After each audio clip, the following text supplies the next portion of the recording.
Baiklah anak-anakku, untuk yang terakhir, untuk kingdom Animalia, kelompok yang terakhir yaitu vertebrata. Vertebrata itu tadi di awal sudah saya katakan bahwa vertebrata adalah hewan yang memiliki tulang belakang. Tulang belakang itu apa? Yaitu tulang punggung.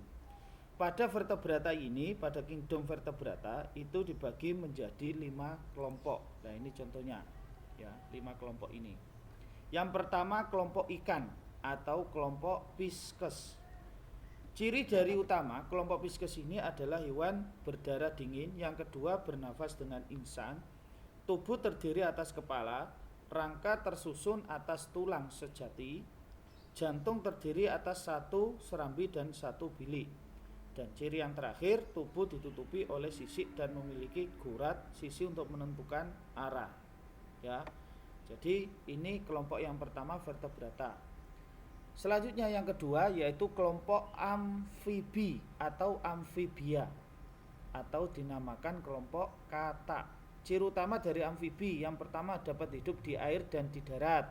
Yang kedua disebut juga hewan yang mempunyai tempat hidup habitat di dua alam karena bisa di darat maupun di air. Hewan bernafas dengan paru-paru dan kulit. Ini bernafasnya, kata itu bernafas dengan paru-paru dan kulit.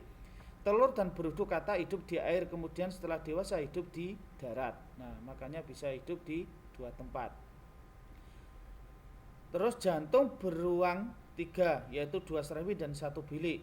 Dan yang terakhir cirinya berkembang biak dengan bertelur dan pembuahan sel telur oleh sperma terjadi di luar tubuhnya.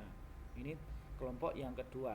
Kelompok yang ketiga yaitu reptilia atau hewan melata. Reptilia ini ciri-cirinya yang pertama, kulit kering bersisik dari zat tanduk karena zat kertin, bernafas dengan paru-paru, berdarah dingin, umumnya bersifat avivar, bertelur. Contohnya ini kadal ya, dan vivipar beranak, contohnya ular. Nah, ini contohnya ya. Yang berikutnya yang nomor 4 adalah kelompok burung atau aves. Vertebrata yang keempat, ciri-cirinya alat penglihatannya, alat penggeraknya dan alat suaranya sudah berkembang dengan baik. Berdarah panas, jantung terdiri dari 4 ruang, pembuahan sel telur dan sperma atau fertilisasi terjadi di dalam tubuh induk, fertilisasi internal. Ya, ini termasuk ciri-ciri dari aves. Dan yang terakhir ada kelompok mamalia atau hewan menyusui. Ya, ciri utama hewan mamalia di sini, contohnya di sini adalah kucing. Umumnya hidup di daratan, tetapi ada pula yang hidup di air seperti ikan paus dan lumba-lumba. Berdarah panas, pada kulit terdapat kelenjar keringat dan kelenjar minyak, otak berkembang dengan baik, fertilisasi internal, bernafas dengan paru-paru, terdapat 4 ruang jantung yang sempurna. Nah, ini termasuk ya kelompok dari hewan vertebrata, mulai dari ikan, pisces, amfibi, reptil, aves, burung, dan yang terakhir kelompok mamalia. Itulah anak-anak ya. Jadi kingdom mulai dari awal ada kingdom Monera, klasifikasi makhluk hidup itu ya dikelompokkan menjadi 5 kingdom, ada Monera, Protista, Fungi, Plantae, dan Animalia. Berikutnya, bagaimana tata cara pemberian nama ilmiah pada makhluk hidup?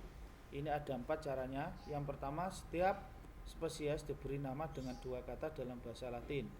Yang kedua, kata pertama menunjukkan nama marga atau genus dan kata kedua menunjukkan spesies. Yang nomor 3, kata pertama dimulai dengan huruf kapital atau huruf besar dan kata kedua dimulai dengan huruf kecil.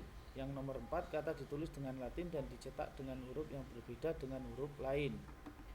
Atau bisa menggunakan huruf italik jika ditulis dengan komputer, atau bisa diberi garis bawah pada setiap kata jika ditulis dengan tangan. Contohnya ini Oryza sativa.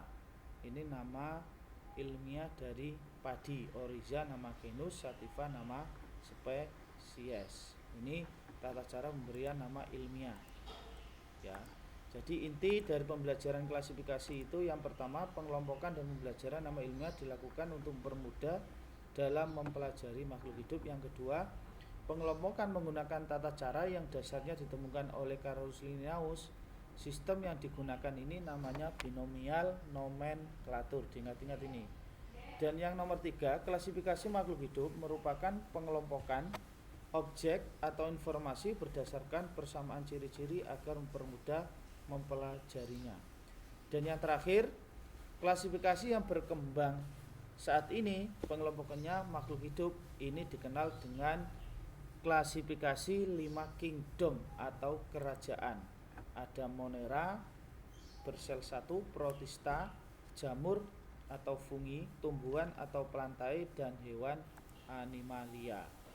Dan yang terakhir, tadi di awal sudah saya jelaskan bahwa ilmu yang mempelajari tentang klasifikasi makhluk hidup dinamakan ilmu taksonomi. Jadi unit-unit taksonomi itu ada 6 macam ini, dimulai dari kingdom atau kerajaan atau dunia, klasik atau kelas, ordo bangsa, familia suku, genus marga, dan spesies jenisnya.